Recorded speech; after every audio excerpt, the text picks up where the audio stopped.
How's adult life? I can. How's full-time adult life? I haven't gotten there yet.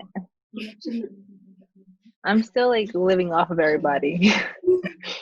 What would you guys say the age is like where you're fully adulting? Just like a phase that you go into. I don't think you're ever fully adult.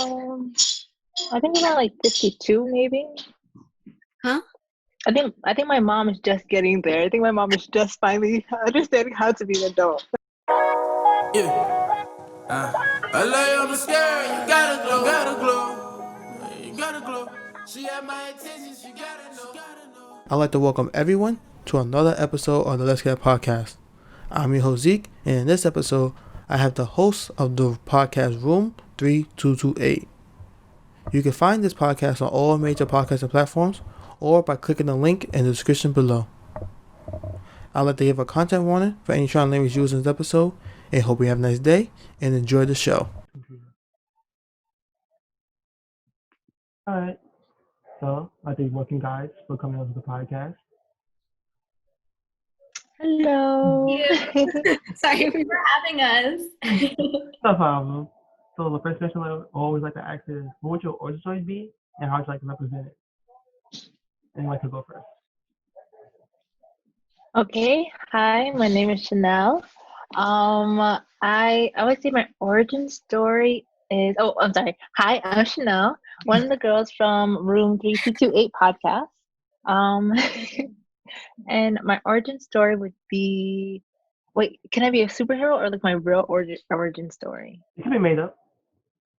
Okay, my real origin story. Okay, so I come from an island, and there was like an attack on the island, and I ended up being. Oh, this is gonna get deep. I ended up being kidnapped and being taken to the States, and then from there, I've gained powers. Like when they took me, I was in like a ship with cats, and while I was on this ship, I ended up getting cat powers, and that's how I became like a cat woman, pretty much. Cats have Yes, powers? and now I fight evil in New York City with my cat powers. Oh. Yes. Chanel. That was a comic, a movie, video game, everything all together. The whole franchise. Yeah. So who's going next? I mean, I can go next. Yeah, I know it's hard to follow up to that, but you can try. That was quite the story. Really, we should just end the podcast there. I know. Okay, so my origin story. I'm trying not to go too far back, give too much detail, because that would go on forever. But I was born in 1998. That's such a random detail. I was born in 1998, and I moved to the United States when I was 9 years old. I was born in Zimbabwe, and then I lived in Seattle, lived in California, and now I live in New York. And then years and years passed, and then I met these two lovely ladies, and we started a podcast together. And that's my life story. Okay, I can go next. What's your superpower? Oh, my superpower. Damn. Can it be something? Oh, fuck. My superpower is I can always tell how people truly feel in a situation, even if they're not saying it. Ooh. I can read people's energy very well, like virtually and in person. But the superpower I wish I had is invisibility. Damn, I was gonna say that. Okay. Now you can go ahead, Annmarie. Okay. So my name is Annmarie Gajdosh. I'm from Staten Island, New York, but my family is from Slovakia. And oh man, I had to make it fun, but this is my real story. So your real story is fun. I recently graduated from Baruch College, and at Baruch, that's where we decided to form our podcast, Room 3228. And it was a great experience for the three of us, and we're kind of taking it to the next level this season. And so we're happy to be here. My superpower is that I can teleport. Yeah. Is this a superpower that you currently have? Yes. Did I not tell you? Zeke, kick her off the call. She's lying to the people. You're welcome. So Chanel can have cat powers, but I can't teleport? But she has mustache to vouch for her. Who's gonna vouch for your teleporting, girl? Just one moment. Did you see that? Okay. I apologize. I apologize on your behalf. Okay, Zeke. So now that we told our origin story, like, what is your origin story? Like, what powers do you have? Like, what do you tell your guests? Usually, if it's like real, usually somebody who's kind of adaptable, just adapt to each situation. Somebody who didn't have much, but like was able to outthink and think my way through. In terms of like superpowers, you usually want like there's either between like super speed or like the Green Lantern ring. The Green Lantern ring can do anything you And what? want. Either the Green Lantern ring or super speed. No. It's just to do that. But like in terms of like superpowers I have like in real life is usually like just meeting people and becoming friends with them. Or like not you can say like teleporting because like I'm always around. Everybody's expecting to be there. And then my friends thought I had clones in the school because every time they see me, they'll see me somewhere, and then 10 minutes later, they'll see me in another place. And it's like, how you get here so fast? I can definitely see that being. That is so true, Zeke. You were everywhere. You knew everyone. He had like somebody working night shift, the day shift, every day. But I feel like the thing that you were talking about, like being able to become friends with people, is like a CUNY kid skill. Like if you want to make friends, if you go to CUNY, you have to be able to like force yourself into people's lives in a way. True, but I don't think everybody at CUNY has that skill. Yeah. True. I think people want to have that skill, but not many people put the effort in. Because I feel like even at Baruch, there was a really small community of people that everyone knew, right? And a bunch of other people. Yeah, people who like just go to school, go home, go to school, go home. This is true. This is true. But this is if you want to survive and thrive at a CUNY as well, though. Yeah. Yeah, because some people, they barely survive. But if you're sociable, you definitely thrive, I would say. That's something I was good at. And I was like, nice. Luckily I found this one. Found this power. Yeah. So you guys have a podcast. How many clubs were you part of, Zeke? Clubs I'm part of? In terms of being on the board, only two. FemCode and Lasso was like only the board. But like in terms of I was friends with, it was Acetone, Lasso, FemCode. I was cool with the Finger Dash Association, USG. I tried to do conversation partners a couple times, but it wasn't really working for me. Then what else? Yeah. East Academian Club, and then a bunch of other ones. My brain's blinking right now.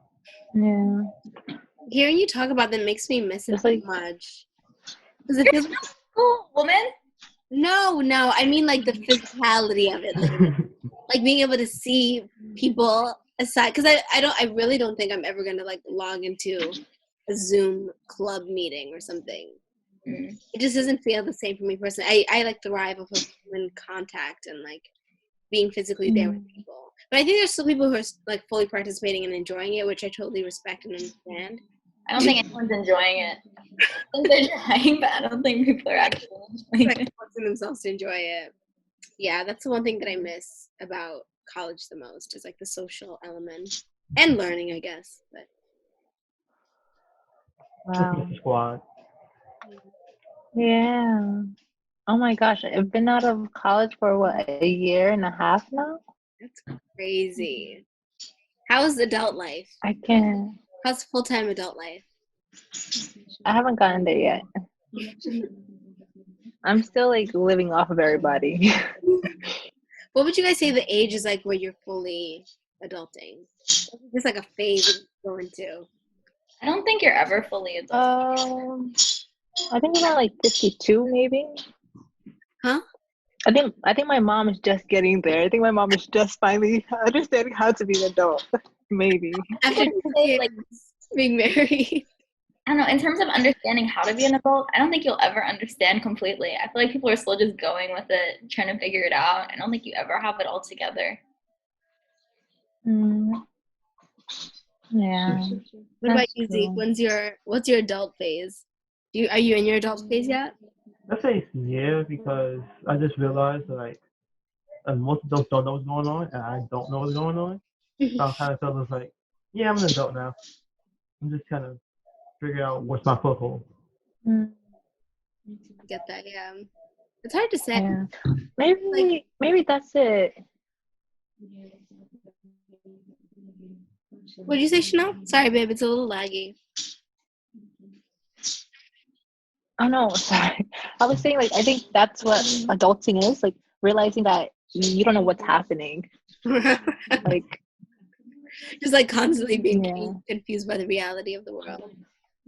I think I feel like I'm finally like starting to adult now that my mom like makes me like those appointments and like do all the things that she used to do for me. That's kind of like where I'm like, oh, I'm not really a kid anymore. Which sounds foolish because I'm like 20 something and I still need my mom to make my appointments for me, but I don't think it's foolish. I think everybody needs help. yeah. My favorite thing about my parents, or favorite, is they'll help me, like they'll be like, okay, they'll help me with things I don't need help with. But then in terms of like stuff I don't know how to do, like I don't know how to call like the doctor and make an appointment, which apparently I should know how to do. They're like, just go do it on your own. And I'm like, can you show me how?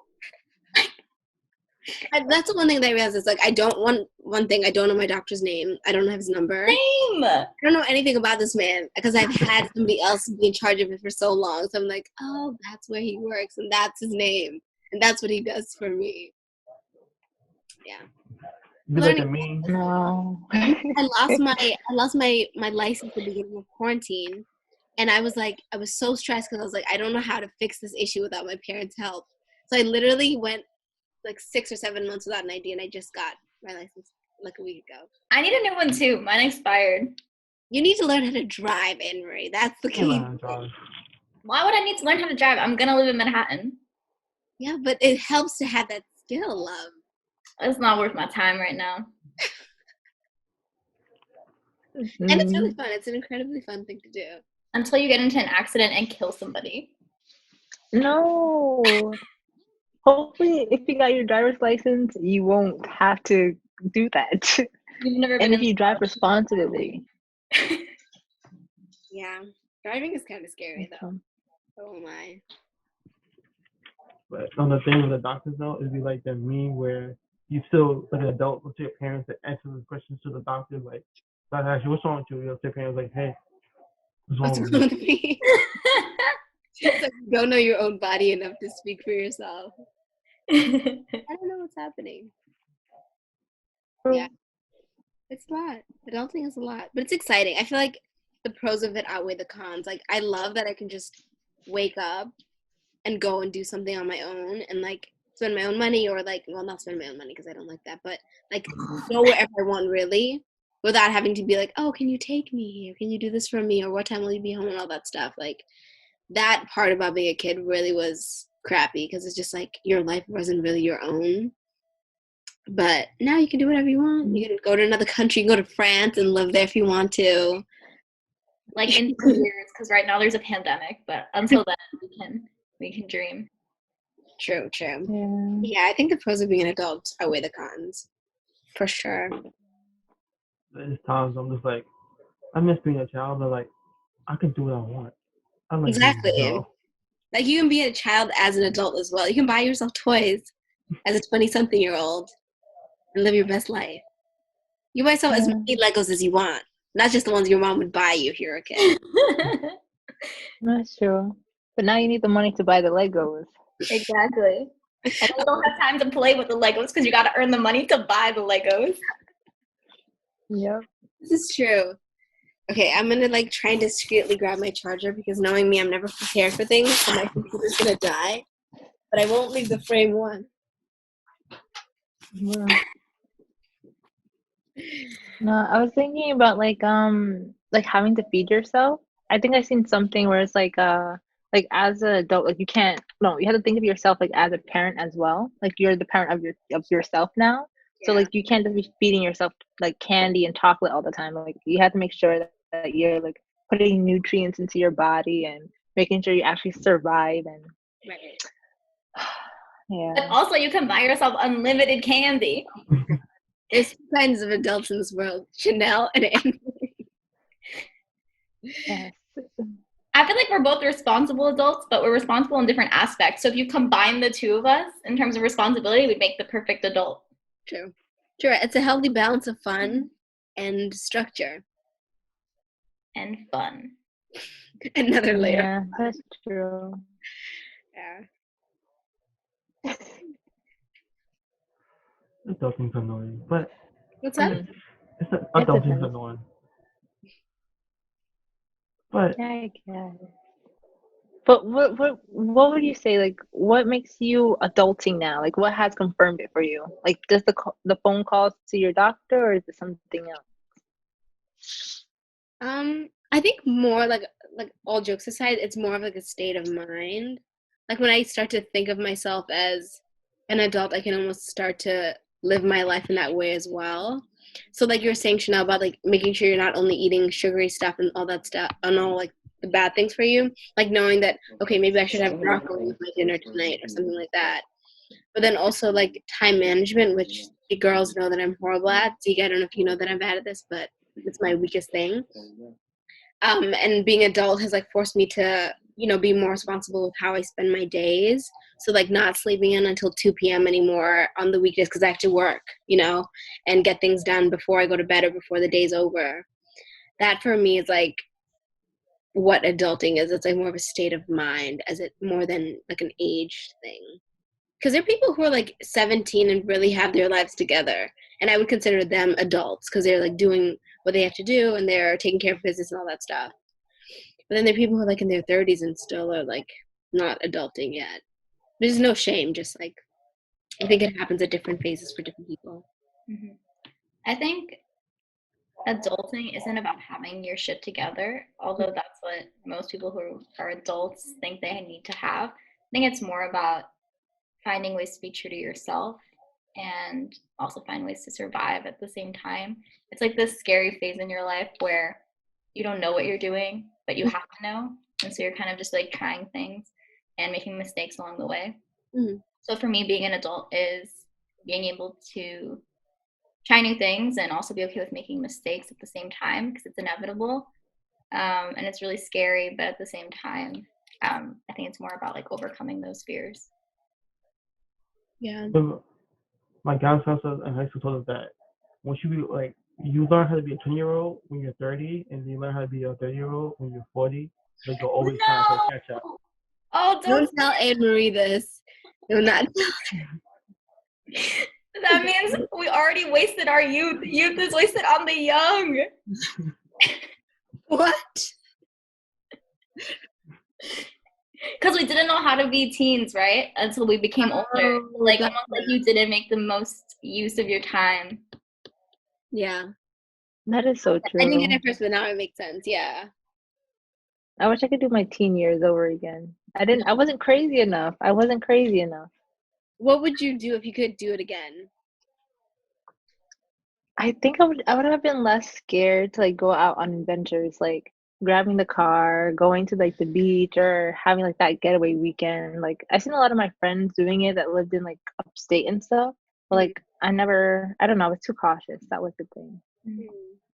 But I don't think you should regret the way you spent your teen years, because I think if you hadn't spent them a little bit afraid to do those things, then you wouldn't realize now how important it is for you to actually experience those types of things. So I think now you know that you should go out and grab a car or a bicycle, whatever you have in France, and go on like a mini adventure on your own. And you wouldn't have realized how important that is unless you had had those prior experiences. That's true. And also, you're still so young, girl. 23. I know, but I just would have had more time to do it. Just more craziness. That's it. I don't regret it. It just start today. I'm doing it now. Just like I wish I just had more time. Like wish I knew more. I think my biggest fear is like my 20s coming to an end, because I always hear people talking about how much they miss their 20s, and I'm like, I'm in it right now. Like I have to make the most of it, but I also don't want to put too much pressure on myself to like do things that I don't know, maybe that I can't afford to do yet, or that I'm not ready to experience in my life. But at the same time, I'm like so nervous that my life will fly by. I think people always say that, especially once I graduated, I was like, damn, I miss my college years. Like people always regress to their college years. It's like a pretty common theme or stereotype, I guess. But I think every time we hit a new decade, it's gonna be like, damn, I wish I spent more time doing whatever in this last decade. No, just experience it now. Do what you can, experience it, and I don't think we should be comparing it to anything else. Yeah, just like live it as it should be lived. Yeah. Although it's so hard with COVID right now. It's so difficult. I feel like my years are being thrown away. Just take them. That's the thing that I was so bummed about when we had to quarantine is like we're all finally 21. We all like are making some kind of money so we can actually have like a decent night out and not just like drink at Fitz. I love drinking at Fitz. I love drinking Fitz, but I mean like now we can have like elegant nights out at a rooftop kind of bar, you know. But now that's not even an option because you can't go out and do the same thing as easily as you would have pre-COVID. So that's what's bummed me out the most about quarantine, is just like not being able to enjoy doing things. I don't want to say what I'm going to say because I don't want to go on record saying. Zeke, we have to cut that out. Cut out my last 3 sentences. If I remember. He's about to release the podcast straight like this. But yeah, I have moments where I'm like, this sucks. Like literally, it just sucks. COVID sucks so bad. But hopefully, this vaccine will wipe it out, or it'll wipe us all out. Well, a vaccine won't completely solve the problem. It'll just make people feel better about it. Because a vaccine is not like, okay, you don't get a vaccine and then you're immune from COVID. Isn't that true? Because that's how it was with the flu. It's not 100%. It's because the flu has so many different strands, so they get the most common strand. So it may help you against like, let's say you have strand A, strand B, strand C. If you get strand C, it may help you get strand A and B, but it's not 100%. Interesting. People seem to think a vaccine's going to come out and then everything's going to be better and then we're just going to reopen everything. That's not the way it works. There's no one shape all situation. I mean, but is it not? Like, that's what happened with the influenza. So why not with COVID? Oh, sorry, go ahead. I'm not gonna not everyone's gonna be better or it's gonna be 100% better, but it's gonna be better. Like, that's the idea. Like, we wouldn't have to be trapped in our houses and quarantine for it. It's like a state of mind. Like, it makes you at ease. Like, okay, there's something. It's like, I don't want to say a false sense of security, but it's a sense of security that, okay, cool, there's a way to prevent it at least. Exactly, because so many people still die from the flu every year. So many people. It's still a problem. But not as many as the people who wouldn't die because they didn't have the vaccine. Exactly, but it's not like people like people seem to think they're gonna get the vaccine, right? And then they can die from COVID. Oh no, I know that part of it's not true. Like, definitely, if you get the vaccine, it's not guaranteed that you won't get it. But I mean, in terms of being able to be in environments with other people, I think that's people's biggest hope is like once you have the vaccine, it's less risky for us to like go out to brunch and all, you know, be sitting closer to each other, as opposed to now when we don't have anything at all. And it's like, you just have to have a strong enough immune system to either not get it or to be able to fight it off. And that's like my hope with the thing is like, I don't want life to go completely back to normal because I don't think like going clubbing and stuff is going to feel safe to me until it's like been maybe another year or so. But just like being able to hang out with my friends and not be like so scared that somebody has it or like to take off my mask and stuff. That's the phase where I'm hoping it'll be by next year. I was watching. Yeah, but no, go ahead. No, go ahead. You.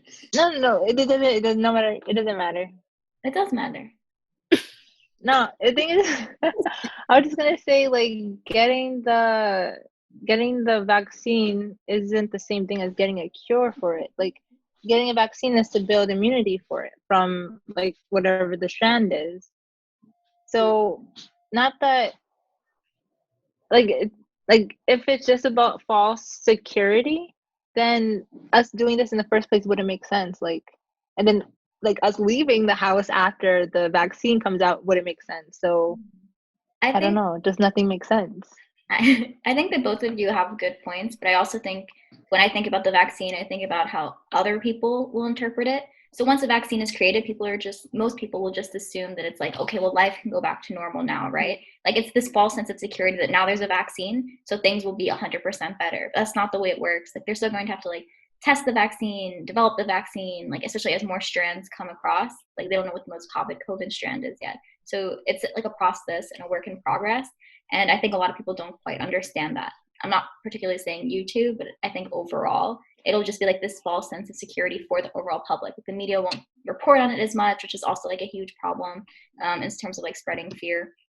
And then just also, I think just there hasn't been much talk about programs for people's mental health. I think that's another huge problem coming out of this. It's kind of like, how are people that are suffering from like depression, anxiety going to react to like life returning and like people thinking life can return like 100% to normal? Like how are people going to react to being in big crowds, to having to go do all these things they thought they couldn't do for almost a year?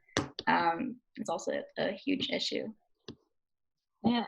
I mean, I know we're gonna move on from this, but I'm just really confused why like this just seems like a new thing when it's happened in the past before. Like we've known what's happened in the past, and I just don't understand why we just don't do better. Like has it ever happened on this scale? What, the Spanish like flu? literally the Spanish influenza, like. But I think most of us weren't alive for the Spanish influenza, so that's why people are kind of confused, right? So I think it's like one of the biggest pandemics to hit our generation. And then also, I'm not sure if this is how the Spanish influenza was, but I was talking to a couple of my friends that are nurses, and they said the scariest thing about COVID is that usually when you get a disease, when you recover from it, you have antibodies, and the antibodies are supposed to stay in your system for a long time. But with COVID, they wash out within like a month max. So that's one of the things that was scaring people, is like they can't treat it because the antibodies are going away. Yeah. And so it's not, you're not building up an immunity to COVID. With the Spanish flu, it was that your immune system was overreacting, and then you drowned in your own like mucus and everything. That's what happened there. But also, to anybody watching this, we're not scientists or nurses. I know, like saying it as it's like. I hope what I'm saying is accurate. Like I've read like factual sources and stuff, and I have like some primary facts, but don't take anything that we say seriously, y'all. This is all just we're like basically just what is it? Anything we've said. In this what is it? Google MMD. Where you like, if you like have like a blue tongue and you Google it and then like this one site comes up, WebMD. Yeah. Like, for your WebMD. I'm dying. I'm gonna be dead tomorrow. Like, listen, like I said, I'm a marketing major. I'm not a doctor anytime. Anyway. Disclaimer: please do not sue us. Yeah, do not drink bleach. Like you don't need to do any of those things. Oh no. Just like slightly change it so it's not so sad. What is everybody's thing they're most excited to do once life goes back to normal? Nothing. It's like the fact that there's a court order for me to stay in my bed and not do anything. Yeah, I know you've been living your best life in this quarantine. So I know people have lost a lot, and I'm sorry, but I get to stay in my bed. So I guess coming back home. I'll miss coming back home, I guess. Yes, I will. Wait. Oh, sorry. Huh? I'm definitely most excited to travel. I think that for me, it's been really difficult during quarantine because I've felt like I can't do the things that make me me. I can't travel, I can't go out, I can't experience new things in person. So for me, I don't want to sit in bed all day. Like it's not good for my mental health. And so I'm just excited to be able to go where I want freely and not be afraid or like get anxious in large crowds around other people. My goal is like, so hopefully I'll apply for law school the end of this year, and then all of like 2021, or at least like the first half before I start law school, I'll just like travel, just go from like country to country and explore, and make up for lost time. Although I do want to say one thing, even though like I've been trying to make the most of time so it doesn't feel like lost time, because you can never get time back, right? So I think the one thing I've been really appreciative of is, since I'm at home with my family, I think I've spent more time than ever with my family. And I think for a while, not that we were disconnected, but we didn't have as much time for each other because life is just so busy. And so I think it's been nice to kind of reconnect and be able to spend time with my family, because I know that as we get older, we're only gonna have less and less time for them, right? Like as we I don't know, get married, move out, do whatever, we won't be in such close quarters again. So I think it was nice to be able to reconnect with that aspect of my life in my mid-20s. Early 20s? I would say We're early. still early 20s. Mid is until like 25, 26. Yeah. Yeah. But you can have it. It's okay. No, I don't want to be in my mid-20s. Take me back to the early years. No, I think that's It's 22. When Chanel was 23. What is that? Oh, sorry. Anita? I thought you were gonna say something, Annmarie. No, I just said almost 23. Oh. No, I was gonna say, when I think it was Chanel or Zeke was talking before about being like in your teens. I feel like it's weird, but oh my god, I'm so sorry. I keep having like horrible brain farts. Just forget it. Somebody else go. My mind goes completely blank. No, you always do this. You have to finish your thought. I You can't. have valid things to say, and you need to express them with us. Bruh. Okay, we'll come back. Zeke, what are you looking forward to after COVID? I was just making money. Go see the squad, see the friends, hang out with them in person more often, but then also making money. Yeah. Should go get that bag. Nope. What is making money for you? I want to know. What are you doing to make money, Zeke? I want to do it too. Like you're doing scams, you're doing credit card scams, you're doing. Hey, no. It's like We got on the record saying that. We do not know this man. I do not know this man. I mean, but I don't know. If you are like looking to scam, I think like COVID is the right time. Okay, that's I don't know this. My friend about it, and like people who scam. Just do not scam anybody, especially the elderly. Do not scam anybody because of COVID. Do not. Please do not scam the elderly. Please do not. You will go to hell. You will burn.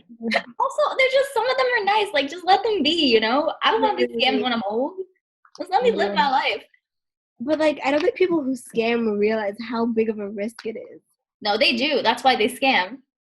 No, I think people scam because it's like, it's easy money. Like, you can just have whatever you want. Like that. But they definitely realize the risks associated with it. Some don't.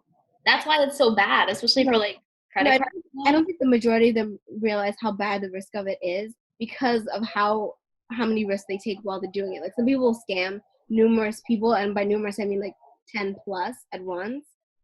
Because people do it so often and so many people do it, it feels like a normal thing that they'll never get caught for. But if you get caught scamming,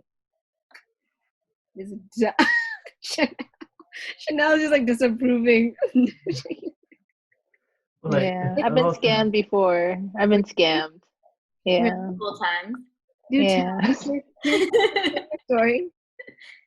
It was so I used to do like back like being the background of movies and stuff. Extras? Yeah, I used to be extra. And there's like a website you would sign up to do this work. And on this website, they would also have people like telling you like, oh, like I'm a part of this agency, a part of that agency, and I'm gonna send you some money and then cash a check. No. Yes, I was dumb. I was stupid. I did it. No, that's the oldest part of the book. I know. And the bank called me. They were like, Chanel, yes, please. And then the cops got involved and other people got involved, and I was like, yes. Lying. Yeah. When? I got got. When did this happen? Please tell me it was like in high school. Yeah, this was in high school. Oh, thank God. Thank God. I thought it was college. No, I was like, girl. No. Like a week ago, I got this email. No. It's funny because I was checking my emails and somebody else emailed me too. Like a very similar situation. And I was like, nope, I know what this is. Oh, thank you. I knew better. It's like the most common scam. Like in the early 2000s, it was a really big thing. Chanel got that. I got I think that. there's like this company. You guys have probably heard of them. They like sell knives. What's it called again? Yes. Yes, right. And they send you a I had letter. a friend. Wait, what? They almost got me. They like send you a letter saying, because they know that you turn 16 and you're the legal age to work. So they send you a letter at your house and they're like, oh, are you looking to make extra money? And then they like it's a cutlery, right? That's like knives and shit. And they Yeah. send you it and they're like, oh, apply for this and come for the training. And I think they ask you for your credit card information as well. So then they give you a bunch of like knives and forks to sell and you go door to door selling them. I almost, because I was so broke, I was like, I might do this. And then I applied for it and everything, and my mom was like, what are you doing? You gave them your credit card number? No, I didn't give it to him, but I wanted to go for the training. And then I think after the training, you give them your credit card information. And my mom was like, do not go do that. I would have been concerned at the training they were going to kidnap you. Like, that's too much more. That's too much work. That's too much work. We don't got the resources for this. I was like, because the thing is, the letter, and like think about being 16 and really broke and like wanting to make money. The letter is so convincing. They're so welcoming the way that they write it. And the thing is, other people that I knew were also getting the letter. So I was like, oh, so this is like a collective, like youthful thing that people are doing. No, why the hell would I sell knives door to door? Who did you know that was gonna buy cutlery from you? My neighbors. You were just gonna walk around selling them knives? Yeah. Literally, yes. Zeke, did you get this letter in the mail? Nah, never heard of this. Yeah, same. You guys are the lucky ones. What boroughs do you guys live in? Brooklyn? You must have missed your house, Zeke. No, I never got this letter, but my friend, he got the knife set and everything, and he was selling the knives, and he definitely upped his salespeople skills during this, and my mom was considering buying a knife from him. Damn. There were some nice knives. Wait, it was legit? It wasn't a Nice scam? knives. I don't know, because the things that he ended up quitting later and saying that it was Girl, you're gonna have to say that whole sentence again. All it probably was a scam, but he did get some knives out of it. We missed your whole. Why did I say it wrong? Is it my internet? Yeah. Okay, I'll give the short version. I had a friend who had the knives, and the knives were nice, but I'm pretty sure it was a scam still. Yeah, I feel like. Did you get that part? Yeah, we got it. We did. There has to be like a part of it that's legit, because then nobody would do it. So obviously they're able to send that many letters, and there are people that are like falling for it and like being successful, I guess. Just because you can still make money from it doesn't mean it's not a scam. What? It's just because you make money true. from it doesn't mean it's not a scam. No, I'm saying that the reason that they're still able to do it, like still in business, is they're people who are still, giving into it. Yeah, of course. It's a scam. Yeah. Gotta love a tasty scam. But yeah. That's just like, it reminds me of how in quarantine, I don't know if you guys have seen this, but there are a ton of people on Instagram that were like joining pyramid schemes. That was like the #1 trend. I think there was one, it was like hair care and beauty. It was called Monet or something like that. And everybody in Staten Island was like getting in on this, not realizing that it's literally a scam. It's a pyramid scheme. Like they were all selling these like products, and they were all becoming like influencers on Instagram selling Monet products.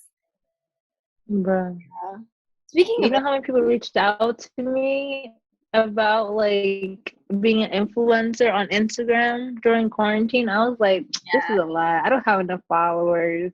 Yeah. They don't want me. This is not. And then if you click on their things, like the person who sent it to you isn't the person who actually like whose company it is. So I was like, yeah. Wait. My dream. Oh my God. Yeah, that's so true. What? Now that you say that, when like you experience something, but you think you're the only one that experiences, so then somebody else says it and you're like, oh, this didn't just happen to me. What you explain is exactly that for me right now. Because there's this girl who's like DMing me, and it seemed so legit. I won't even lie. I gave into it. I was like, oh yeah, I was like talking to her and everything. And that's exactly what she was doing to me. What do you mean? Can you explain in more detail? she was this girl like trying to promote a business as if I guess she worked there or like they should be an ambassador for them. And so she was like trying to get me to I don't know what she called it, but trying to get me to be a part of like helping sponsor them or something. I don't know, whatever. And it seemed so legit because like she had a full Instagram account. She had like a good following. She didn't seem scammy at all. And the company that she was talking about was legit as well. So I thought like, oh, this is real. But now that you say that, one, I don't have enough followers for somebody to be DMing me like this. And two, it's also like it was so random and she didn't, I don't know. Just you saying that clarified it for me. It depends. So you can always check the company, you can always check it on the Better Business Bureau. If you Google it, or Business Bureau, I forget what it is. I think it's BB. You Google it and you put the company name in, and it'll tell you like if the people have like reported it and if it's a scam, if it's actually like something you're interested in. But a lot of the things are scams. You also, like, if it looks like they have a good following, you have to look at their engagement. So you can buy Instagram followers. You can also buy likes. But if all of the posts, like for instance, if you see an account and they have like 40,000 followers, but they're only getting like 50 likes on each photo or less, that's not legit. It's probably a scam. And they probably just like bought followers. No, because I'm looking right now so I can show you guys. But she like had comments of like people that were definitely her friends and like legit people commenting. I'm gonna send this to all of you. Zeke, you can suss it out too. It might be legit. It might be legit. It might be. I'm gonna expose her. Was she asking you for money though? No, she said, hi, I just wanted to follow up with you to see if you're interested. She DM'd me a while ago and I deleted it because I was like, she's just wasting my time. But what did she want? She was trying to get me to, I don't even remember. This is a lawyer right here, just like, client, give me more information. I need more. But her Instagram looked like pretty lit. I don't want to expose her though. Should I just do it? No, don't. Yes, you should expose. Okay, no, don't expose. Who it is. Okay, I'll show you. I don't know how to do it without showing you too much. No, just read us the message, but don't tell us her name. Oh, no, I deleted our thread, but then she messaged me again after, and she was like, hi, I just wanted to follow up with you to see if you're interested. Interested in what, Anita? In the it was an Instagram account for people who, I don't know what it was. I completely forgot. Oh, she tagged it in here. International loops. Oh, God, this looks so fake. It looks so fake. But then she has another thing in her bio that doesn't look loops. It does look fake. They both look fake. It's probably a pyramid scheme. So the way the pyramid schemes work is that they attract people. I mean, that's not the main feature, but they're attracting people who seem legit because they are legit. And they just keep making more and more like legit people fall for the brand or for whatever the company is saying. But even sometimes for pyramid schemes, like the products might be solid, but like the goal is to like keep looping more and more people in. So usually you have to pay a certain fee to get like some sort of product or something to be introduced into the program. And that fee is like non-recoupable. And then you end up having like a sales component where you have to sell stuff to other people. Yeah. That's probably what she's doing, right? I'm a freshman year, somebody tried to get me to a pyramid scheme, went to the meeting and everything. And I was like, oh, this is a pyramid scheme. They seen what my friends did, and he did a trick too. And I was like, oh. So yeah, me and that person, that relationship was like, all right, I don't trust you anymore. Like you've been okay. Yeah, okay, I may be wrong. Okay. So this person, according to Annmarie's, I don't know, bullet points, they have about like 36,000 followers, and their engagement's pretty high. They get about like a good 300 likes per photo. But why would they be interested in me? Like, that's the problem. Well, okay, so first, what are they asking you for? My address. That's too much. Your home address? But did they tell you they want to send you something and then ask for your address? Yeah. What they say they want to send you?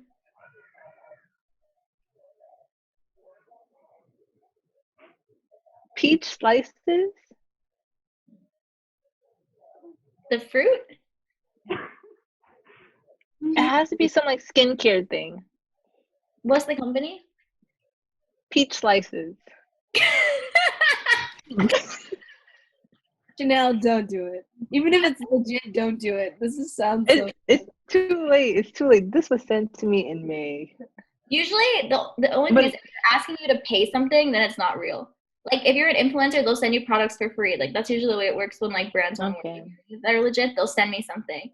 But, like, I won't pay for it or anything. If they just ask for, like, promotion or they'll, like, pay for the sponsored post. Yeah. But if they're not asking you for money, it could potentially be legit. I don't know. I'm not really sure. I'd have to look at the brand. But I feel like there were so many scams that came out of quarantine. There were like 3 that I kept getting. So it was like the influencer scam. Then there was like like the sugar daddy scam. I kept getting so many messages about that. And then the third one was like just like religious people telling me like, oh, like if you're looking for Jesus, like blah blah blah, like here's like our support group. Like Jesus will come and find me. That's crazy. I've never gotten any religious spam, which I'm kind of offended by. I realized you're too far gone. You're like, not this person, not her. Skip out. But now that we're talking about it, I got into one. Oh, go ahead. Oh no, I'm gonna change the subject, so it's up to you. I was gonna ask a question. No. Yeah. No, go ahead. I was just saying that because I wanted you to finish getting your thought out. Oh no, I was just gonna say I got into one religious scam, I guess, and my pastor was there and he got upset with me. That was it. He realized I didn't read my Bible enough. Your pastor was in on the scam? No, he was just standing next to me while I was being scammed. Yeah, we need to help you. Yeah, maybe. Okay, Anita, you can change the subject. No, I want to know, Zeke, have you ever been scammed? It's always almost. So time, when I was working at my internship, I got an email like, I need your help with something. And I met so many people at the internship, like I didn't know it was a real person or not. And I was also sick, so I wasn't really paying attention. Then I got to get my phone number, and it was like, okay, now I go to the store and get $700 worth of like Google Play cards with your what you call it, staff account. Monday I was like, what? And I was like, oh, this is a scam. I messed up. Yeah, it's always like when you put in like 2 ounces of effort and then you can sniff it out. Because like, like, damn, maybe it's a good thing that hopefully none of us are gonna get too, famous, because we will get robbed so bad. I mean, I was also sick and tired that day, so I was also aging. No, I'd be healthy and still out here getting scammed.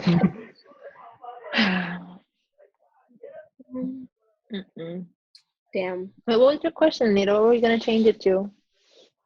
I was just gonna ask, like, aside from getting potentially scammed, how else have you guys been spending your quarantine? Because I'm just thinking about it, like, I just realized it's Sunday, and I used to have such a good routine on Sundays, but now all my days just kind of like breeze past me. So I'm trying to like figure out what other people are doing to, keep their weekends exciting and stuff. Just finished Spider-Man Miles Morales. That was a fun game. Sorry, say that again? Just finished Spider-Man Miles Morales. What's that? Oh, wow. Spider-Man, it's for the PS. It's a PlayStation exclusive. It's supposed to be like a launch on the PS5. I don't have a PS5 yet because I don't have enough money for it. But I have PS4. And it's like open third world Spider-Man game. Continuation of Spider-Man PS4 from 2018. Yeah. Now that you bring that, I have a question. Do you recommend the PlayStation or the Xbox? Because I really am interested in getting one or the other. I have to look more into the PS5. I don't really the PS5. I have a PlayStation. I've been having a PlayStation, so it's just easier to continue my account. But like most people would say PS5 because they have more games and more exclusives compared to the Xbox. Because Xbox doesn't have Xbox. Yeah. But in terms of like being able to play it, which one is easier? Because I know the basics of playing video games, but I'm still like very much an amateur. That depends on the game. Because the controllers are similar. I'm used to the PlayStation controller where the joysticks are at the same spot instead of like Xbox with the joysticks on the top. And, D-pads at the bottom. It's pretty much like the same. It's the same concept, but it also depends on games you want to play. Interesting. I've always wanted to be a gamer. It just seems like such a cool vibe. Like you could just sit in your basement or wherever you're sitting and just be in a different world and be really good at it. Like that shit seems awesome. Can't you just do that right now? No, because that's real life. I mean like a fictional world. I want to be able to just like sit in front of the TV and be like amazing at a game. You could also make so much money. Some gamers make a ton of money, like on Twitch. what the hell is Twitch? Because Sam was talking about it yesterday, and I was just like, yeah, I know what that is. What is Twitch? Video game streaming. So it's like I think it's the number one market share is owned by Amazon. Wow. So pretty much people play video games and let people watch them. And so a lot of times competitions are hosted on Twitch, like they rejected. But it's more than games now. Now people do music, do drawings and stuff like that. T-Pain's on there, Logic's on there. People get paid to like have people watch them play video games. Yeah, it's usually like do donations or like sponsorships. Like companies will sponsor you, but like, hey, play our game for this hour, and then we pay you money, or like, Twitch has commercials like ads on their things, and people can subscribe to their Twitch channel. Yeah, For like $5. interesting. You also have to be good at it to get paid. Like, not everyone who watched like post a video of themselves like playing is gonna get like $1 million. Like that's not the way it's gonna work. I mean, try, Anita, but you see me thinking about just joining and being so bad at it. It depends. Like it depends. Like this, so probably why people watch. Like a lot of people watch for like if the person's good, then they want to see why they're good and get better themselves. Or if the person has a good personality and they're very entertaining, then you want to be a part of the entertaining part of it. Just want to be entertained. So I just want to make sure I understand. So I make a Twitch account, and then like say I'm pretty good at this game, or no, say I'm like okay at the game, but I have like a great personality. I'm like cracking jokes or whatever. I can get paid for doing that. Yeah. It's too easy to. You got the personality. It's too easy to make money in this world, guys. Why don't we have a Twitch? We could be like an interracial global Twitch account. You realize like this is the same thing we said about the podcast, and we made like $3 whole from it. When am I getting my money though? That's the question. When am I getting? When am I getting my dollar? Speak onto this. We're making money out here. You can make a whole $3. Anita's one of those people who's like, I've got the next $1 million idea, and then she'll start doing it, and she's like, it didn't happen fast enough, and then she's like, next thing. Literally. I think that runs in my blood because my brother's the same way. Like he'll start so many different things, and then he'll just stop. He's like, I'm over this. Next thing. There's also like, is he still doing his podcast? I feel like, sorry, moving on. Go ahead. But that is similar to podcast. You just have to keep working and find your angle because there's so many channels. And also, you have a lot of people play the games that are like popular at the moment, so people go like, oh, all of them, and then they do their own thing, or they have a specific type of game that they play.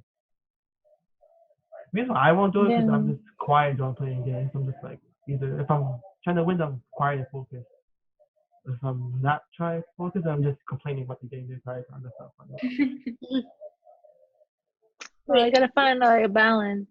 It's kind of confusing looking. I went on the website. It's like the layout doesn't make sense to me. We're in the middle of the I know, but it's part of our discussion. Yeah, look on my own time. Sorry. Yeah, so the main to change to all the channels, the people making music, you can be playing video games, or just talking. A lot of times people just be talking. They either friends while the stream's going on, or they talk in the chat. There's that's what I appreciate about the world, though. There's everything for everybody. You know, there's something for everybody. Like somebody probably adores this application and uses it religiously. I personally, I don't think I ever would, but somebody really, really appreciates it.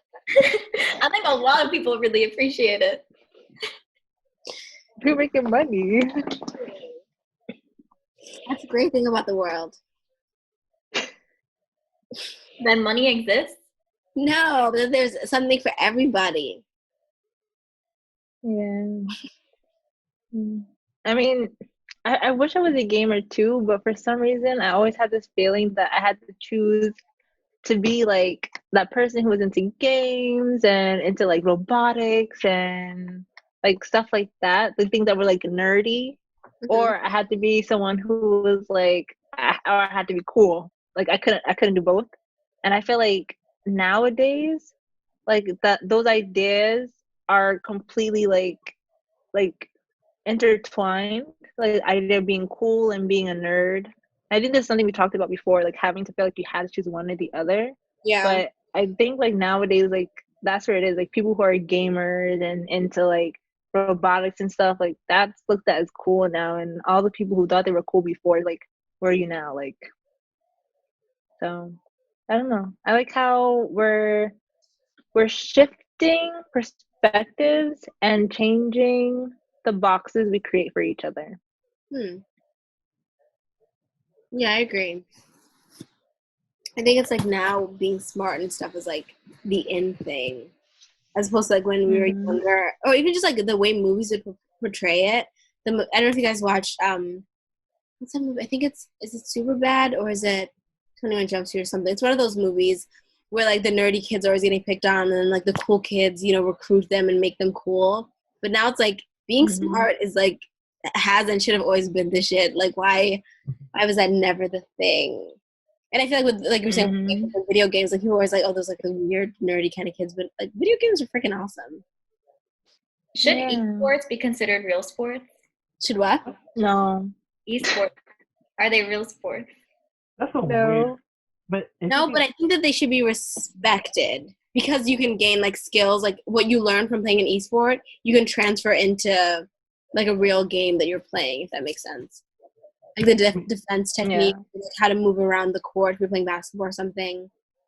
I feel like they can help people in that way. And I'm pretty sure athletes play video games and like learn stuff from playing it in that way. But I don't think that should be the only thing that you're doing to be active, because that's not a good option. What if it's like virtual reality? That stuff is hard. You gotta be like jumping all over the place, running around.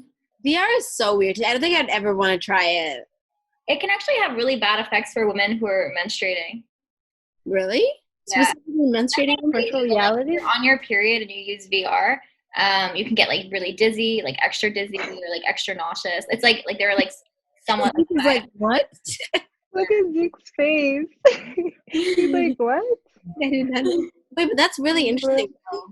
Yeah, I'm not sure if like newer updates of it has changed, but I remember when I interned at Google, that was the thing. Like when we were doing VR, they're like, oh, like if you're like women, like if you're on your period or anything, like just be aware like you might be a little extra sick or nauseous afterwards. Damn. Yeah. It's not on the box. I don't know. I don't have one. Menstruating ladies do not play. Right underneath the pregnant lady warning. No, you can't. Like you're gonna die. It's just something to be aware of. Like you might get dizzier faster. Yeah.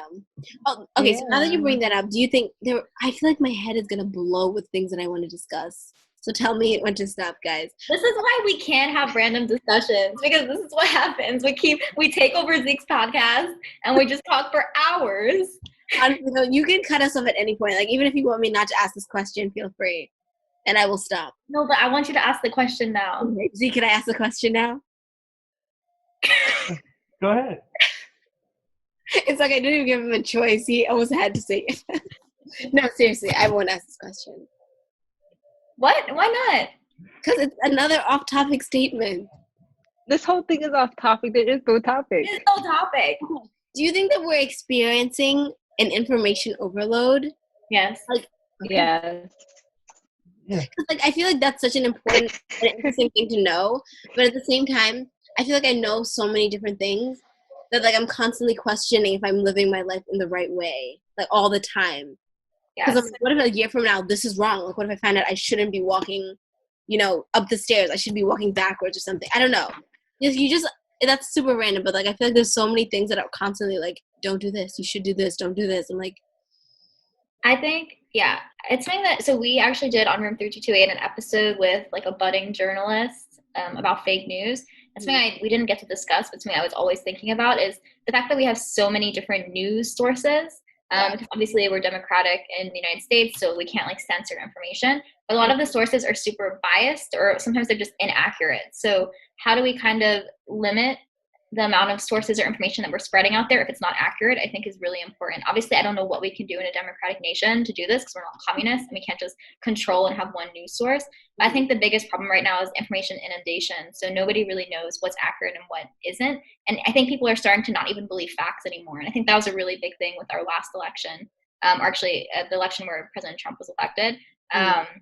was the fact that like people just weren't, like he was saying things that were wrong, but people just didn't believe that they were wrong, even though it was proven that they were wrong. So it's like, where do you even go for information that's correct when you can't even trust like the leader of your country? And yeah, I think it's definitely something that's really crazy to me, is like one day like something will be accurate, the next day it's not accurate, and then it's just like, okay, like I just don't know what to do anymore. Like how do I live my life based on this information when it's constantly changing? Yeah, it can be so overwhelming. I definitely get that 100%. Like sometimes I'll just be looking at social media or something, and I'm like, I just need to take a break, because I don't even know what am I supposed to believe. I don't know what's accurate, what's not. So I always try to base things on like personal experience, which isn't possible in COVID because we're supposed to be like social distancing and not really going out much. So now it's like all you have is the internet. All you have is what you're seeing online, what you're reading, what the news is telling you. And so it's very problematic at times. Yeah. I think also because it's so easy to share the information that you have access to with other people. So like we all follow each other on Instagram. So if I see a news article about something and I believe it's true, like I think that it's credible, I'll share it. And then now you guys will share that same piece of information. But like an hour from now, we can all find out that it's not true. But because we've already shared it with like a huge group of people, it's like now all this false information is existing in everybody's minds and like across a broad community of people. Yeah. And then, like, people don't like to be wrong. So like if I do find out that it's false, I'm like, well, doesn't matter. Like whatever. I'm not going to say that I was incorrect about this. Yeah. I think there's also this whole situation with this happening in the summer. I actually just heard about this. I wasn't privy to it before. I just wasn't aware. My boyfriend and Bill was telling me. Have you heard about the Save the Children thing on Instagram? Did you guys hear it? Zeke, you know, right? Yeah, so basically there was this hashtag for this group. I think it's Anon, is how you pronounce it, or Non or something like that. It's like an anonymous group. And basically they were going out and like spreading misinformation about things, and they hijacked like the Save the Children hashtag to like combat like child trafficking. And it was around the same time that like Black Lives Matter was like gaining more and more traction. So a lot of like people who oppose Black Lives Matter were like jumping on this other trend about like having to like save children from like child trafficking, even though like all these like credible human rights organizations were saying that like the way like child trafficking is more of like an institutionalized issue. It's not necessarily like people aren't just going out and like picking up a child from like someone's house. And that's what these people seem to think was happening. So like the hashtag on Instagram was getting like hijacked and flooded with all these like Canva made cool looking Instagram posts that influencers were then picking up on the trend, even though it wasn't accurate. And so then recently Instagram actually blocked the hashtag. Like they made it so that you can see that it, like the information is inaccurate, but people still believe that this thing is accurate, even though it was created by like this agency or this, not even organization, like an anonymous like chat board or something like that. So crazy. Like that's crazy. Nah, like, that's insane. Hundreds of thousands, if not millions of people who believe that this thing is accurate when it's not. Like, I don't know if you want to touch on that. That's just so crazy to me. No, that is. Well, I'm confused because I do remember being the whole situation with like Wayfair and with the cabinets. Yeah, they were like naming it after children that they were trafficking. So is that the same? Is that the same thing? It's different. This is like a completely different thing. It might be connected, but I doubt it. Again, I have to send you guys a video about it later. I was watching it. It was so crazy to me. I was just like, what? And especially because I think the people that I tend to follow tend to be like more liberal, so they weren't necessarily following this hashtag. But then I started noticing like a couple of friends from Staten Island were posting about it, and like once Abil showed me it, I like started checking out the hashtag, and I was like, holy shit, like this is why the internet can be such a crazy place. Like back in the day, the internet used to be way more regulated when it was just like the initial like onslaught of the World Wide Web. So I'm really interested to see like what the next stage of the internet is going to be, because right now we have too much information, but we can't censor information either, right? Because of freedom of speech. So what is the internet going to look like moving forward, especially in terms of social media usage? Like you guys have seen on Twitter now, like when information is inaccurate, it says like this information is disputed. I don't know if you saw like everything Trump was like tweeting after, I know this is not a political thing, but like a lot of stuff he was tweeting like after Biden was projected to win initially was he kept like retweeting stuff, and Twitter kept like marking it as like inaccurate. So he'd literally have a tweet that was like retweeted and it's like this tweet is disputed due to like misinformation. And now Instagram is doing similar things, and Facebook as well. Well, yeah, Instagram like asks you, oh, do you want to repost it? Do you know that this information might be incorrect? But the thing's like they don't stop you from posting. You can still go ahead and do it, but they just like have that warning where like this could potentially be inaccurate. So that now it's almost us to decide like how much do I want to trust it. Yeah. Yeah, because then it gets me into the idea of like, can I even trust Instagram? Like, because going back to the Wayfair thing, they were saying that information was inaccurate. So, like, is it, or could also Instagram, like, they could be paid by big companies that don't want certain information out there too? So, who's like, that's the thing, like, who's to say what to believe in? Yeah, I'd say And it's not even saying that it's inaccurate, but saying like it might not be true. Like, I think it's not necessarily Instagram's fault. We actually, so when we were back in Isaac, we had like this informational panel with The Economist a couple of years ago. And the whole controversy was like, as a business, should organizations or social media platforms like Facebook, should they be asked to like limit or like make sure that information being spread is accurate? Because I remember there was also a lot of misinformation about like just like labor abroad and things like that. And like people were basically putting all these fake posts up on Facebook. It was a huge problem for the elections. There's just so many problems with it. And so a lot of people were saying from the business perspective, no, they shouldn't be forced to like limit the spread of information or like track down and identify when people are spreading misinformation. Because I think, I mean, I don't necessarily agree with that, but that was a big thing that we were talking about. But I think that the biggest problem on social media platforms is kind of your tunnel vision. So it's who you're following and what they're posting. So if all you're following is the same type of people and you just see the same information over and over again, you're going to believe that it's accurate, even if it's not. And like, how can an agency whose main purpose is profit, and we always knew like the main purpose of like social media platforms that are free for you to use, obviously the business is trying to profit, right? So they're trying to create a platform where you can share information, but should they then go in and like take down fake information? Like they're not even gonna, even with like bots and algorithms, they're not gonna be able to track everything, right? And remove everything. So how do we know what's accurate? Like how do we tell business how to determine what's accurate and how to change this information? I don't know, it's crazy. Messy. It's so messy. Also, I just wanted to like go back and clarify. So the Save Our Children thing I was talking about, the original agency was QAnon. That's what it's called. I think it's my God, yes. Yeah, yes. I said Anon, but it's my QAnon. God. Yeah. We had like a whole discussion in my job about QAnon. It was crazy. Really? What you're talking about sounded so familiar. Not like in support of it at all. We were just no. I'm just saying. I'm surprised your job mentioned it. Oh my! I think my job talks politics like crazy, which I don't know if it's always like, but like I think it's very clear that a lot of people are like supporters, like Democratic. Yeah. We were like talking about like the election, all that stuff, and somebody brought up QAnon, and we were all like, "That shit is crazy." Literally, it's insane. But the fact that it's so easy for something like that to happen, this is not the first time this issue, like something like this has happened. And it's just like and the thing that's also crazy to me is like, not a lot of people know about it right now, but this is the only time, like probably in our lives, where we'll have like so much free time to ourselves and like time to like peruse the internet and learn this stuff. So when we go back to our busy lives, like how many more instances of this are going to be happening that we won't be aware of? Yeah. I think the first like experience I had with like fake news was with the I don't know if you guys remember, it was so long ago, with the guy Coney. I forget his first name, where they were talking about like, which he was a real person and like what he was doing was legit, but the company that was like working to end the genocide that he was causing in, what country was it again? I forgot, but I know what you're talking about. Yeah, that company was like not legit at all, and people were like sending mass donations to them and everything like that. And I think I even sent something because I was like, this is an insane issue and I wanted to contribute to it. But then like I think a few months after, people found out that it was all just like a huge scam, and like none of the money was going to the children, none of the money was going to like help the situation at all. And that was like my first taste of fake news, and that was years ago, before the internet was where it is now. So I can only imagine like what's going on that we don't even know about at all, and what's going to happen years from now. Because I was talking to my parents as well, and they were telling me how when they growing up, they only had one news channel, and they lived in Zimbabwe as well. So I don't know if that's something that contributed to it, but they only had one news channel, and like at 9:00 that channel would turn off completely, and that was like the end of the news for people.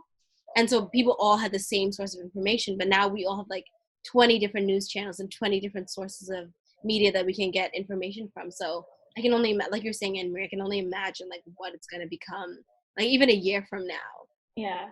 So my personal opinion, although I'm not an expert or anything, I think we need more than one news source, right? Because if you have one news source, it's obviously going to be biased. Like it's almost impossible to remove bias from the information you're sharing. Yeah. I think there needs to be like a handful of news sources that are not like completely monitored by the government, maybe like a private agency or some sort of like federal organization. It needs to like monitor somewhat like the information, at least from like the federal level. There are too many news sources right now, and like we know some of them aren't accurate, but for other people, they think that like like the news sources you watch or listen to are not accurate. So I just feel like there needs to be some sort of regulation, which I know is hard in a democratic nation, but I do feel like it's very problematic that there's so many sources and we're just constantly like bombarded with news and we don't know what's accurate.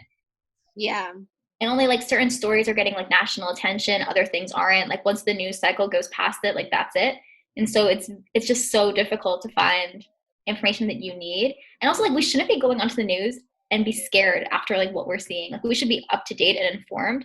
Like if you look at the way that they run news in other countries, especially like in Canada, for instance, if we're looking at like gun reform and gun laws, for instance, in Canada, like the news is not, I mean, also like I'm assuming like not as much crazy stuff happens in Canada. I don't know, I could be wrong, I'm not Canadian, but it's on the record, she said. Like the information there is shared in a way that's not meant to terrify people. It's not meant to glamorize or I guess glamorize information and news in the way that we do in the United States in order to get like more people to watch, because each station is competing, right? So they're trying to get the most amount of views. It's not always about the actual information that they're sharing. And so I think that creates this kind of unsafe atmosphere where people are looking at the news and are afraid.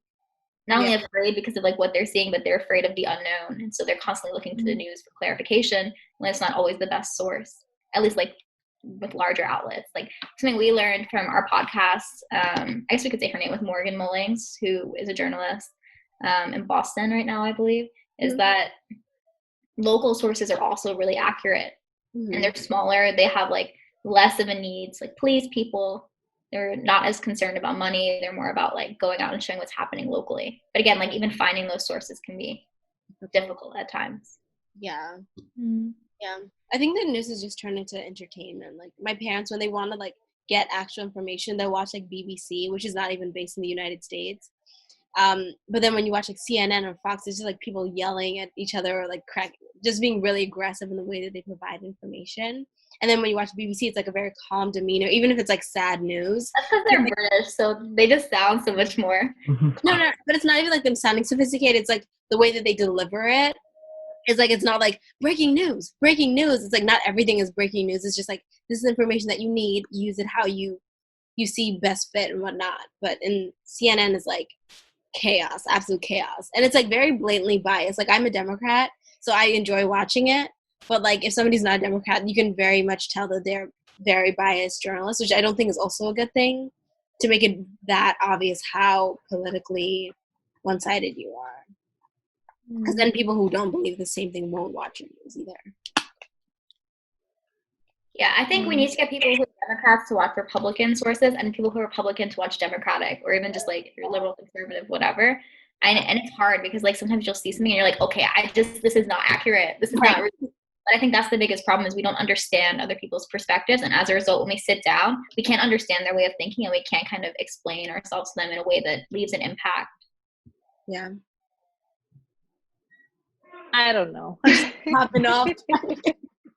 No, because I try once in a while to read like Republican sources or even listen to news from like other stations that aren't like very Democratic.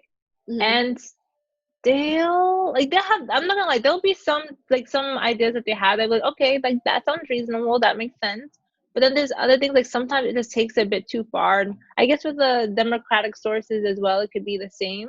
But I feel like if you are on one side and you hear another side that's very radical as well, it's very hard to come into the middle with that. So I feel like at least like when Anita brought up BBNC, like I like watching their world news, like the 1 minute of the whole world news, because it's just very objective. Like I don't need you to like be sprinkling in your little this and that, and I just want something that's gonna just tell me what's happening and like move on. Like we don't have to stay on like something horrific for a whole like 5 minutes. Just give me the facts and I'll make my own decisions based on that. Yeah.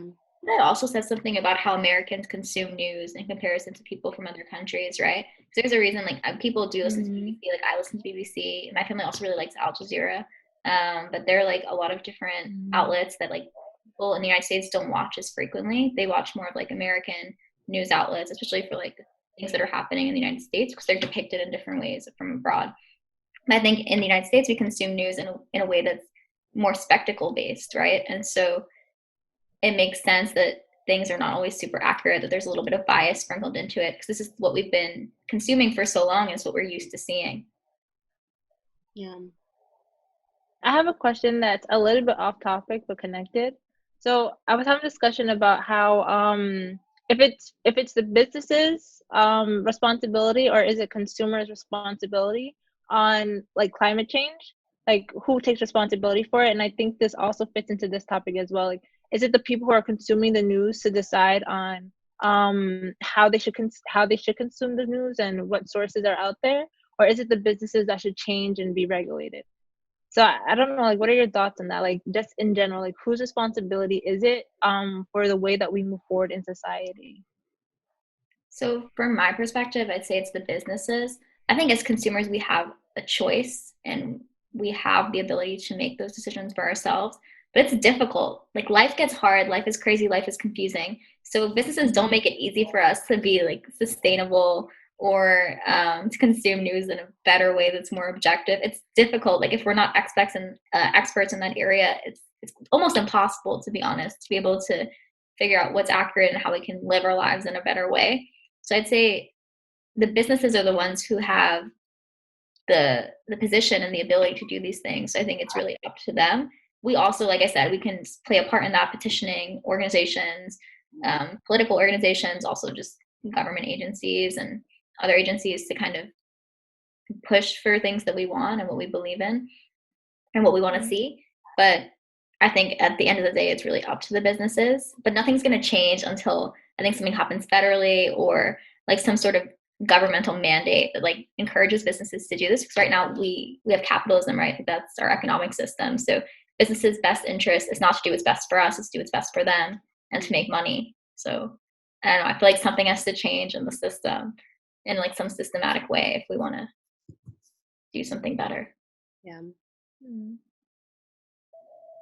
I definitely say both, because as a consumer, you gotta just try your best, just like organize, like just to decipher between what's real, what's fake, because you don't want to make the wrong decision and then be like, okay, well, slipping.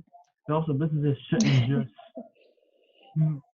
just like put out wrong information just to get the clicks and then be like make a retraction doesn't get all the didn't get much traction and be like all bad. Because then you just doing things, then you're doing the wrong thing and you know you're doing the wrong thing. I agree. I think it's both, but I think it's more on the business than the individual. Because I was talking to my friend who is starting her own like shopping, like online shopping site, and she tries to sell like sustainable items of clothing. And what she realizes is that like having sustainable items, like even if it's not just clothing, but just like the products that you buy in the store, is a luxury because it's so expensive. So like if people don't have the means to buy, eco-friendly items, then they won't do it because they're not going to like break their wallet to buy like a reusable bottle if they can't afford to do that, if they need to feed their kid or something. So I think it falls more on the business to be like more conscious in the production of those items, as opposed to like the consumer walking into a store and saying like, well, I should buy the $5 the bottle over the $1 one if they can't afford to do, a more expensive option. But then like Annmarie was saying, like the business also is thinking about themselves and like how they can make a profit. So they're less likely to, like make something cheaper just so that more people have access to it, even though that's a better way to do things. I think a business is always thinking in the mind of like profiting more than like even if the things are what do you call it, affordable, people won't buy it because they want the possession of thinking it's something that other people can get. Yeah, I think there's a question of convenience as well. Yeah. How easily or how readily available are we making these options to people? So for instance, when they got rid of like, or not, they didn't get rid of it, but when they started charging people to like take plastic bags from the store, all of a sudden people started bringing in like their own reusable bags that they could use to carry stuff, whether it was a backpack, just something they had at home.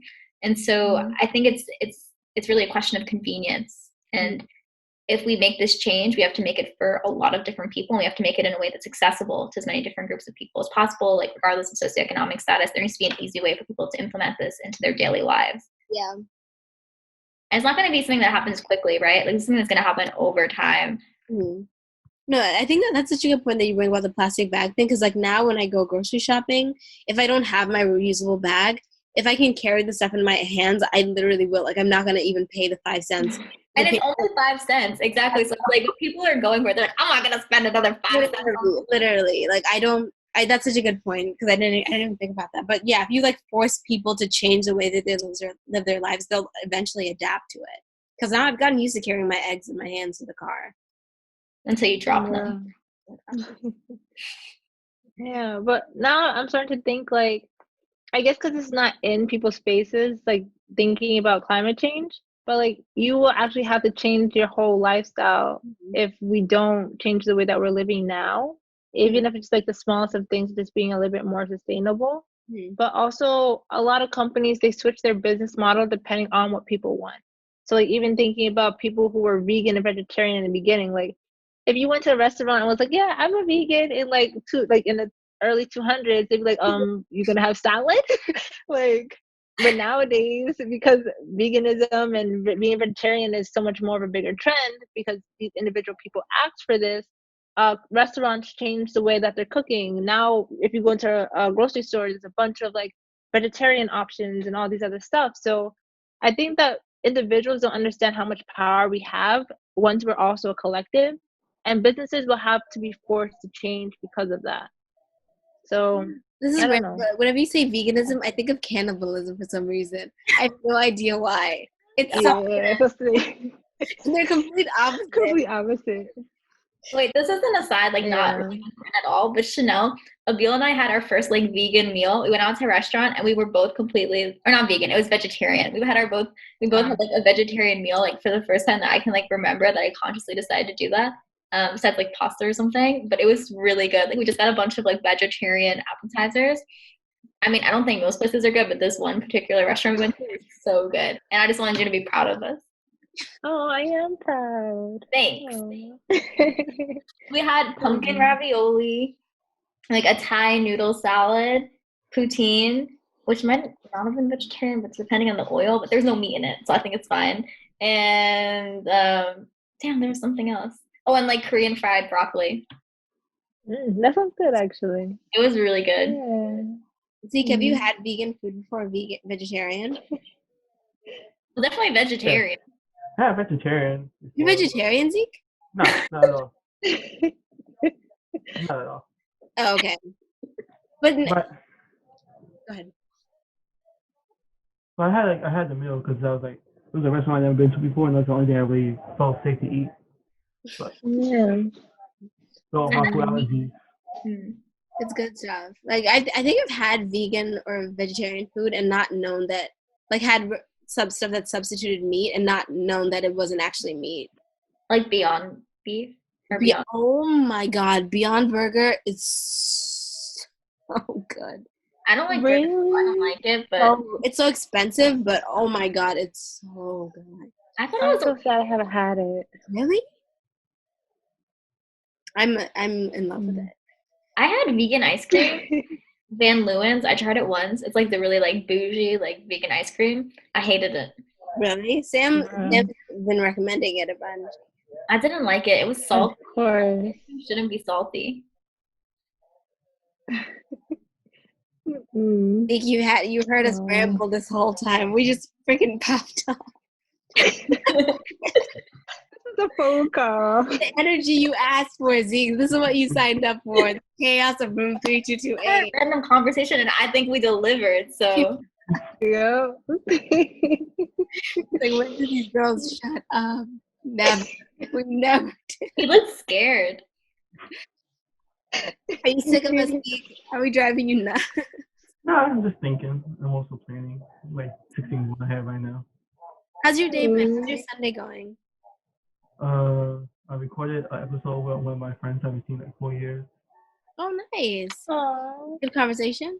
Yeah, we were talking about like creatives and marketing. And then he also, it was similar to what we just talked about, like businesses should be like, it's like, should they manage themselves and stuff about how like advertising, like it's kind of sucks. Like you're making things for people to buy, and then people sometimes buy and they don't have the means to buy. But you also like, Oh, you but don't you want. don't have the means to buy? Yeah, like you making things and like sometimes like advertising can be like predatory and like you know you're working in the field, you don't want to be you want to advertise things that can help people. Oh, gotcha. Okay. Yeah. That's interesting. Okay. Other than that, it's just getting ready for this one and then go back to every other stuff I'm trying to do or delivering up this podcast. With Yeah. merch and then the website. Every time you hear the word merch, I get like chills. I love free hoodies and stuff like that. But we'll be second. We're gonna be following up about our free merch. Oh my god. Bro. He didn't even say a hoodie. He said like a sweatshirt or something, Anita. Don't get too happy. I know. Look at me. I'm like, ready sending you my sizes. I guess, should we let Zeke go then? I feel like we've monopolized his time. What time is it? We still got a few hours.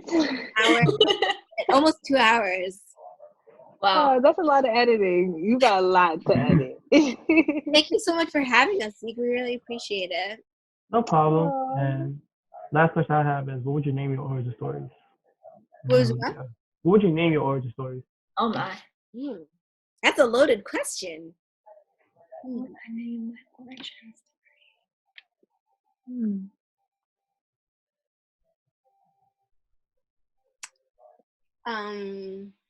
It can only be one word, or can it be a phrase? It can be a phrase.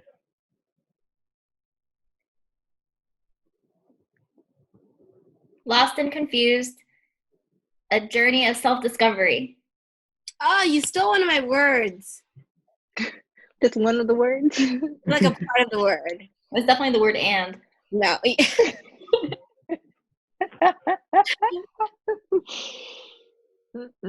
Undiscovered. That's what it was going to be. It can't be anymore. Mine's a bestseller. Trademark. Undiscovered, yeah.